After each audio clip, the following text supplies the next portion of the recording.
Hey gang, Sally here. Hope you're having an amazing and fascinating day. I know I am. Oh, and Kit.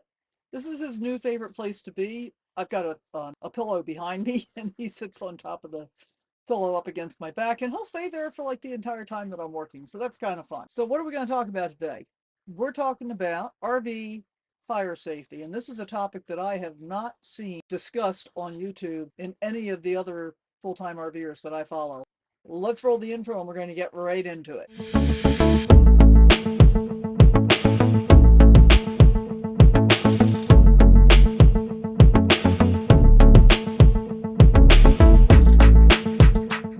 How did this topic idea come up? Well, here's the thing. I had a dream. Oh, that's a whole different thing. That was Martin. I actually had a nightmare. I woke up a couple nights ago, 1 o'clock in the morning, and I'm pretty good at recalling my dreams. So in this nightmare, I woke up because I was scrambling to try and get out of my RV, which was becoming engulfed in flames. My RV was on fire. And what I remember from the nightmare, and this is the thing about dreams that's so weird, guys. I dreamed that I was able to pick up my hedgehog. Go figure. I don't have a hedgehog any longer, but I did have a hedgehog as a pet many years ago.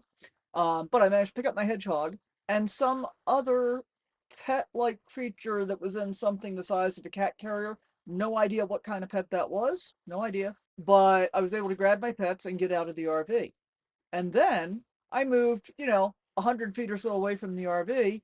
And I'd been camping with a friend. And my friend and I are sitting in camp chairs watching my RV burn up, which, by the way, does not take very long if you watch any of the videos about RVs that catch on fire. And I'm kind of joking about this a little bit now in terms of the whole nightmare aspect of it. But here's the truth of the matter, that from the nightmare, I was shaken enough that I couldn't go back to sleep for quite a long time. And I lay there thinking about, okay, well, if this were real, what would I do? What would be the reality? I wanted to share some of the thoughts with you that occurred to me in those wakeful hours of the evening. So obviously the first thing would be to grab pets, right? I mean, I would absolutely, first thing I would do is get Kit and get him out. But what about other stuff? I mean, the truth is it's just stuff, right? And there's nothing so important that it can't be replaced. I want to talk about what you might need to do to be able to be in a position to be able to replace your stuff. So a couple of things to think about. For many people, one of the most important things that they have is going to be their computer or tablet or whatever, because it's an easy way to be able to communicate. In my case, it's got a ton of files on it. In my case, it's got all of my information from all the different businesses I've owned since about 1987. I have, I think, something on the order of 75,000 photos. Actually, look and put a number, see if I was right or wrong, and videos on my computer.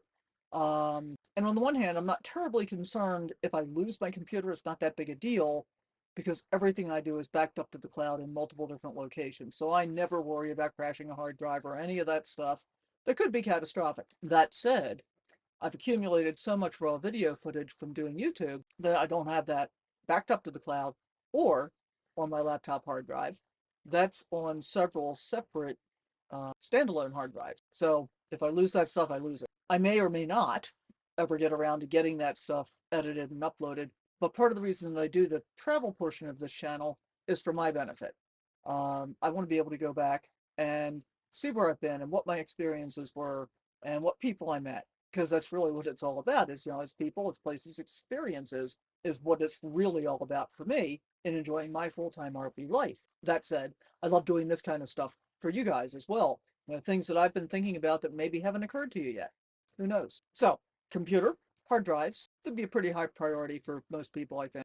And then there are other things like, as a full-time RVer, do you have a safe? And are there things in that safe that it would be really important for you to get out? Like, I have a small safe that has my passport, my birth certificate, all that kind of stuff. So for me, what it came down to is, as I was thinking through this for a couple of hours that night, if I had the opportunity, after I got Kit safe, or as I was going out the door, I would grab my laptop and the bin things, my hard drives and cords and stuff like that, and my safe. And that's all I would be concerned about getting. And I mean, truthfully, I would probably grab my safe even before my laptop if it was that close, and it could well be, because my passport, birth certificate, stuff like that is even more important than my laptop. As I said, my laptop's completely replaceable. I can sign onto your laptop and access all my stuff. So not that big a deal. But then here's the next step. Let's say the worst thing has happened and your RV or trailer, whatever your RV is, has completely gone up in flames, and it's a total loss. So you can have an accident, right?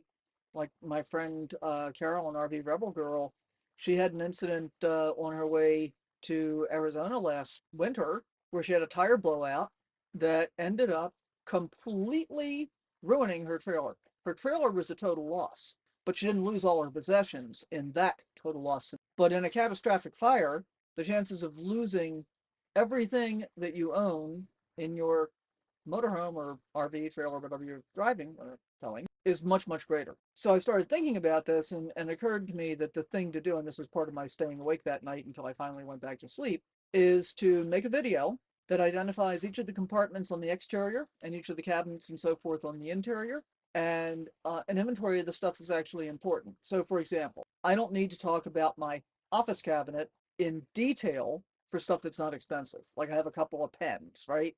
I don't care about pens. I don't need to make that detailed an inventory.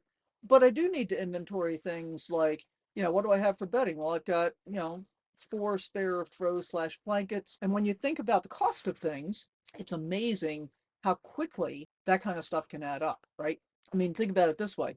The average cost for like a blanket or a throw is about $20. I got 4 of them, plus the one that's on the bed, so 5 of them. And so that's $100 right there. A spare set of sheets is another $30 plus the set that's on the bed.